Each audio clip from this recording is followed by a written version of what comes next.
Hi, my name is Jeannie, and this is my podcast, Dreams to Reality. If you're watching this on YouTube, it's under my alias Jeannie Hermoso. Basically, the topic for today is the law of attraction because I'm really just excited about this new explanation on how the law of attraction works. So, I'm always an eternal student. I always take other people's courses as well. And, because learning never stops. And I really am amazed at how other people, other teachers, have explained certain concepts to me in a manner that makes sense to me because sometimes it can get tricky. So basically, I'm just going to discuss what, um, you know, in the course that I'm currently taking. It's the teacher is Sheze Sandriel. And the way she explained the law of attraction just really makes sense. And it really relates to everything, how we think the world works. So basically, she said that the law of attraction is a spherical law. So basically, what it means is that whatever you put out there, it will come back to you. And it literally is the law of karma. But I'm gonna explain later, um, because it's kind of hard to explain for now. But let's just say that the law of attraction is like a spherical law. So basically, it's like an echo. When you um like let's say you're in a cavern or a cave, when you start shouting or speaking, it will come back to you. The echo, the sound waves will come back to you and you hear it as an echo. Similarly with the law of attraction, it's a spherical law. Whatever beliefs about yourself, assumptions about yourself, your vibration, your life condition, um at that moment, even your mood at that moment, and you project that out into the external reality, it comes back to you as maybe you're in a bad mood, as other people being in a bad mood as well, or mistreating you, or maybe, um, let's say you're angry at someone and then someone cuts you off, um, that is literally explains like the spherical concept. What comes around goes around, or something like that. So it is, law of attraction is actually a universal law, and it works all the time. So there is never a moment where we are not projecting our thoughts out into the external reality, or the quantum field, or we call it external reality or the universe. It's literally like the law of gravity. So the law of gravity is a vertical law. So what it means is that what um, comes up must go down. Let's say you throw like a ball, it will go according to the law of gravity on this planet.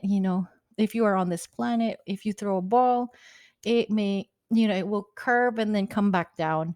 And even if you throw something like sideways, it's still going to go down, like it's still going to drop to the ground. So that is the law of gravity, and it is a universal law and works all the time. So if the law of gravity stops working on this planet, we will be floating, and we need the law of gravity. So it's a vertical law. What comes up must go down. Law of attraction is a spherical law. Basically, what you put out there will come back to you. So we are always broadcasting, but most of the time, majority of the time, it's unconscious and by default, and people pick it up like what we are broadcasting.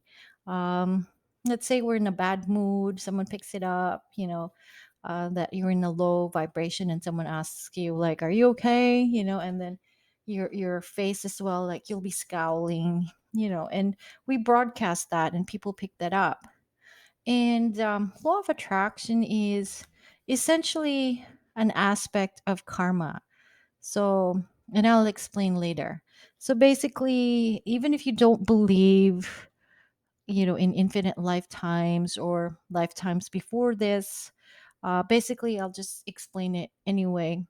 So Buddhists believe, and Hindus believe, and other religions believe that, we have lived multiple lifetimes because energy can neither be created nor destroyed. It just, they, the mystics believe that we live many lifetimes, and we are the product of the sum total of the causes that we created in the past. Could be from our past lifetimes even to the current lifetime as well. And let's just say you don't believe in, multiple infinite lives. Let's just say right now, your current reality right now, your iteration right now of who you are right now is the sum total of the causes that you created in the past. Let's say you just believe, like, in this lifetime, let's say you didn't like school, you didn't graduate from high school, and then so when you turned 20, and and you needed to get a job, it was hard to get a job. So that essentially is, your current reality right now is shaped by your decisions of the past. But um let us say that you did get a degree, maybe you became a lawyer or a doctor, and so currently, like, you're in demand, everybody wants to hire you, and especially if you studied well, you were honor student, everybody will hire you, like, will want to hire you and will want to work with you. So that is the law of karma. We are the sum total of the causes we created in the past. But that works in another way as well. In order to know what our future is going to be like, we look to the present moment as well, because the present moment is also the cause of, the reality that we desire. So, and there's a saying, I'm a Nichiren Buddhist, there's a saying, I couldn't really understand it before. I mean, I understood it intellectually, but now I truly get it because I'm living it. So basically, what it says is, whether you believe in past lives or infinite lives before, or whatever, even if you don't believe it or you believe it, essentially, the present moment is, if you want to know the causes you created in the past, just look at the present moment. If you want to know what's going to happen to you in the future, just look at the present moment. Therefore, the present moment is the key. And here's how I correlate karma with the law of attraction. So, karma essentially has two aspects, it's the reaping and the sowing. So, basically, you sow, you plant a seed, and then you reap, or you harvest. Let's say the plant, it became a mango, the seed you planted became a mango tree, so you're gonna reap the benefits, of fruits. And so, since now is the only thing that matters, we will focus on planting the seed for the future. So law of attraction is actually, in actuality, is the karma, or the part of or aspect of karma that is the sowing phase of karma. It's when we plant the seed. So law of attraction is actually an aspect of karma, but it only um, focuses on planting a new or different seed. So we often get this representation of the law of karma, or not really law of karma, but let's say we get this representation of law of attraction as we are, you know, magnetizing, attracting love, relationships, a house, money, a career. But we forget that that is only the reaping part of karma, or the law of attraction. Law of attraction is actually the broadcasting part. When you are sowing the seeds, broadcasting your thoughts, your new thoughts, your new beliefs, your new assumptions, your new self concept out into external reality, it comes back to you. And then it would seem as if you're attracting new love, new money, or more money. So or a better relationship with your loved one right now. But essentially, we are literally, when you are in the sowing phase of karma, or you're in the creation or the causality part of karma, you are broadcasting through maybe meditation. I do that through my mantra, maybe visualization, setting an intention, affirmations, and like changing your self concept as well. So you are in the broadcasting phase, or the planting phase, and you're broadcasting or planting the new intention into the universe. Or the quantum, they call it quantum field. Basically, scientists believe that we are surrounded by a quantum field of energy. What it means is that our external reality actually is a representation of who we are being. Like, it's like an external representation of who we are. So basically, and do check out my other videos about like the quantum field. Basically, we are surrounded by this energetic quantum field of infinite possibilities. And whatever we project out, the predominant thought or belief or emotion that we have, we project it out into this quantum field that is somehow entangled with us and is sensitive to whatever we're broadcasting. And then it will, it's possibilities. You're talking about millions, trillions of possibilities, but because of what we are projecting, it collapses that field of infinite possibilities and collapses it into that one, what you call that one possibility, which shows up as our current situation right now. But because anything can literally be changed, nothing is fixed.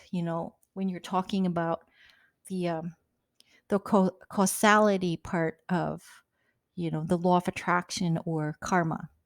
So again, law of attraction is an aspect of karma, but it is the aspect of causality, or creating a cause, creating a new cause, or the sowing phase of karma.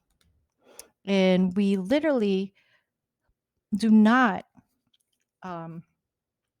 So this is like the representation, right? The magnet. So that is that representation that we are magnetizing things to us. That only talks about the effect phase of karma, when we are experiencing the effects. But when you actually say law of attraction, um, you're planting the seed of intention or emotion or whatever, uh, planting and broadcasting that, planting or broadcasting that out into the quantum field.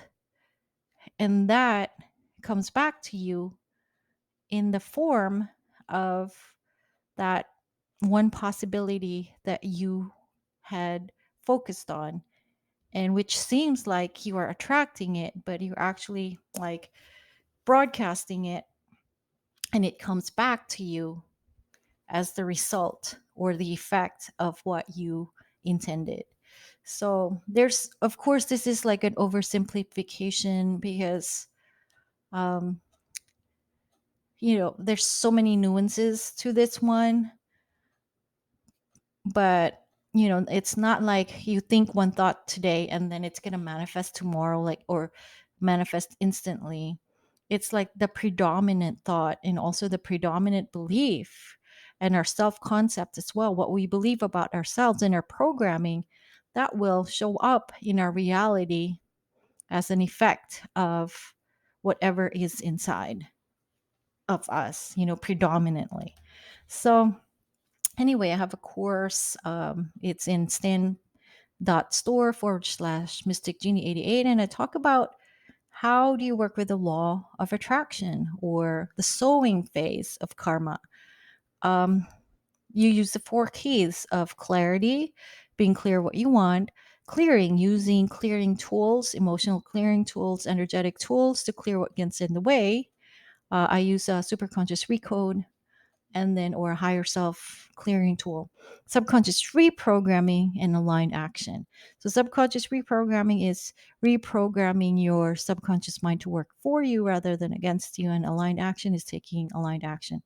And I will provide the information on the freebies. There's a free ebook and link to the website on the show notes below. And thank you very much for watching. I really enjoy explaining this. I love the topic. And I like that I'm able to make explain it differently in a different aspect, in a different manner. Thank you very much.